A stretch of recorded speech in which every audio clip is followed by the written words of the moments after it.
ಸಿಂದಗಿ ನಗರದಲ್ಲಿದ್ದೀವಿ.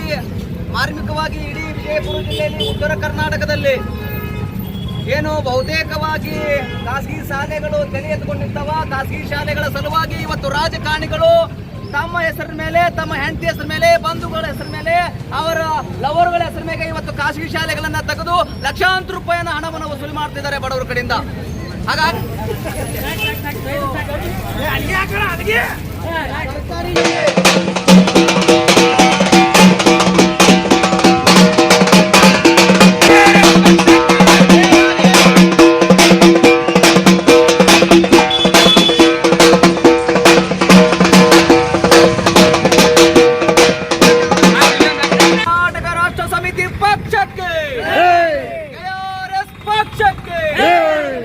ಭ್ರಷ್ಟಾಚಾರ ಮುಕ್ತ ಕರ್ನಾಟಕ,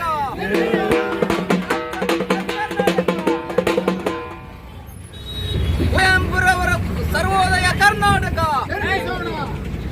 ಬಂಧುಗಳೇ, ಇವತ್ತು ನಾವು ಏನು ಸಿಂದಗಿ ನಗರದಲ್ಲಿದ್ದೀವಿ. ಮಾರ್ಮಿಕವಾಗಿ ಇಡೀ ವಿಜಯಪುರ ಜಿಲ್ಲೆಯಲ್ಲಿ ಉತ್ತರ ಕರ್ನಾಟಕದಲ್ಲಿ ಏನು ಬಹುತೇಕವಾಗಿ ಖಾಸಗಿ ಶಾಲೆಗಳು ತಲೆ ಎತ್ಕೊಂಡಿರ್ತಾವ. ಖಾಸಗಿ ಶಾಲೆಗಳ ಸಲುವಾಗಿ ಇವತ್ತು ರಾಜಕಾರಣಿಗಳು ತಮ್ಮ ಹೆಸರಿನ ಮೇಲೆ, ತಮ್ಮ ಹೆಂಡತಿ ಹೆಸರ ಮೇಲೆ, ಬಂಧುಗಳ ಹೆಸರ ಮೇಲೆ, ಅವರ ಲವರ್ಗಳ ಹೆಸರ ಮೇಲೆ ಇವತ್ತು ಖಾಸಗಿ ಶಾಲೆಗಳನ್ನ ತೆಗೆದು ಲಕ್ಷಾಂತರ ರೂಪಾಯಿನ ಹಣವನ್ನು ವಸೂಲಿ ಮಾಡ್ತಿದ್ದಾರೆ ಬಡವರ ಕಡೆಯಿಂದ.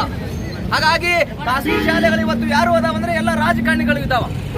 ಹಾಗಾಗಿ ಇದು ಇವತ್ತು ಸರ್ಕಾರಿ ಶಾಲೆಗಳು ರಾಜ್ಯ ಸರ್ಕಾರವೇ ಮುಚ್ಚುವಂತ ಯೋಜನೆಗಳನ್ನ ಮಾಡ್ತಾ ಇದೆ.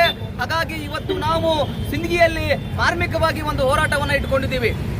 KRS ಪಕ್ಷ ಇವತ್ತು ಕರ್ನಾಟಕದಲ್ಲಿ ಸ್ವಚ್ಛ ಪ್ರಾಮಾಣಿಕ ಜನಪರ ರಾಜಕಾರಣ ಮಾಡುವುದರ ಮೂಲಕ ಇವತ್ತು ದುಡಿತಕ್ಕಂತ ವರ್ಗದವರು, ಕಾರ್ಮಿಕ ವರ್ಗದವರು, ಕಾಯಿಪಲ್ಯ ಮಾಡ್ತಕ್ಕಂಥ ತಾಯಂದಿರು, ಆಟೋ ನಡೆಸುವಂತ ಜನ, ಇವತ್ತು ಫ್ಯಾಕ್ಟರಿ ನಡೆಸುವಂತ ಜನ, ಅತ್ಯಂತ ಬಡ ಜನರು ಇವತ್ತು ಸರ್ಕಾರಿ ಶಾಲೆಗಳಿಗೆ ತಮ್ಮ ಮಕ್ಕಳನ್ನ ಸೇರಿಸರೆ. ಸರ್ಕಾರಿ ಶಾಲೆಯಲ್ಲಿ ಇವತ್ತು ಯಾವೊಂದು ಅದರ ಸೌಲಭ್ಯಗಳಿಲ್ಲ. ಅಲ್ಲಿ ಶಿಕ್ಷಕರು ಸರಿಯಾಗಿ ಬರಲ್ಲ, ಪಠ್ಯಪುಸ್ತಕಗಳು ಸರಿಯಾಗಿ ಓದಿಸುವುದಿಲ್ಲ, ಕಟ್ಟಡಗಳು ಸರಿಯಾಗಿರುವುದಿಲ್ಲ. ಇವತ್ತೇನಪ್ಪ ಅಲ್ಲಿ ನಾವು ಇಲ್ಲಿ ಒಂದು 2-3 ಶಾಲೆಗಳಿದ್ದಾವ, ಸರ್ಕಾರಿ ಶಾಲೆಗಳು, ಅಲ್ಲೆಲ್ಲ ಹಂದಿಗಳು ತಿರುಗಾಡ್ತಾವ. ಅಂತ ಶಾಲೆಗಳನ್ನ ಉಳಿಸುವ ಕೆಲಸವನ್ನ ಇಲ್ಲಿರ್ತಕ್ಕಂಥ PO ಆಗಲಿ, ಇಲ್ಲಿರ್ತಕ್ಕಂಥ ಮಾನ್ಯ MLAಗಳಾಗ್ಲಿ, ಇಲ್ಲಿರ್ತಕ್ಕಂಥ ಈ ಜಿಲ್ಲೆ ವಿಜಯಪುರ ಜಿಲ್ಲೆಯ ಉಸ್ತುವಾರಿ ಮಂತ್ರಿಗಳಾಗ್ಲಿ ಕೆಲಸವನ್ನ ಮಾಡ್ತಾ ಇಲ್ಲ. ಇವತ್ತು KRS ಪಕ್ಷ ಇದ್ರ ಬಗ್ಗೆ ಧ್ವನಿ ಎತ್ತಾ ಇದೆ. ಅವ್ರು ಯಾಕೆ ಮಾತಾಡ್ತಾ ಇಲ್ಲ ಅಂದ್ರೆ ಅವರ ಸ್ವಂತ ಶಾಲೆಗಳಿದಾವೆ, ಅವರ ಶಾಲೆ ಉಳಿಬೇಕು ಅಂತೇಳಿ. ಹೀಗಾಗಿ ಇವತ್ತು ರಾಜ್ಯದಲ್ಲಿ ಬಹುತೇಕ ಎಲ್ಲ ರಾಜಕಾರಣಿಗಳ ಶಾಲೆಗಳಿದ್ದಾವೆ. ಅವೇ ಶಾಲೆಗಳಿಗೆ ಅವರು ಮಾನ್ಯತೆಯನ್ನು ನವೀಕರಣ ಮಾಡ್ಕೊಳ್ತಾರೆ. ಅವು ಅನುದಾನಿತ ಶಾಲೆಗಳಾಗ್ತವೆ. ಅನುದಾನಿತ ಶಾಲೆಗಳಾದ ಮೇಲೆ ಅದೇ ಅನುದಾನಿತ ಶಾಲೆಗಳಿಗೆ ತಮ್ಮದೇ ಸರ್ಕಾರ ಬಂದಾಗ ಕೋಟ್ಯಾಂತರ ರೂಪಾಯಿ ಬಿಲ್ಡಿಂಗ್ ಆಗಿ ಬಿಡುಗಡೆ ಮಾಡ್ಕೊಳ್ತಾರೆ. ಒಳಗಿರುವ ಶಿಕ್ಷಕರು ಯಾರಂದ್ರೆ, ಶಿಕ್ಷಕರಿಗೆ ಪಗಾರ ಯಾರು ಕೊಡಬೇಕಂದ್ರೆ ನಮ್ಮ ತೆರಿಗೆ ಹಣದಲ್ಲಿ ಇವತ್ತು ಸಂಬಳವನ್ನು ಕೊಡಬೇಕು. ಬಿಲ್ಡಿಂಗ್ ಮಾತ್ರ ನಮ್ಮ ತೆರಿಗೆ ಹಣದಲ್ಲಿ ಬಿಲ್ಡಿಂಗ್ ಆಗಬೇಕು. ಆದರೆ ಫಂಡಿಂಗ್ ಮಾತ್ರ ಎಲ್ಲವೂ ಸದ್ಯಕ್ಕೆ ಇವತ್ತು ಜನರಿಂದ ವಸೂಲಿ ಮಾಡ್ತಾರೆ. ಹಾಗಾಗಿ ಇವತ್ತು ಸರ್ಕಾರಿ ಶಾಲೆ ಉಳಿಬೇಕು.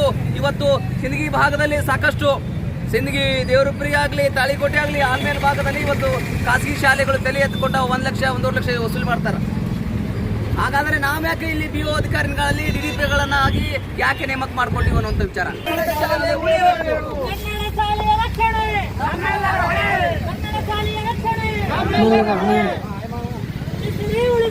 ಕನ್ನಡ ಶಾಲೆ ಉಳಿಸಿರಿ, ಕನ್ನಡ ಶಾಲೆ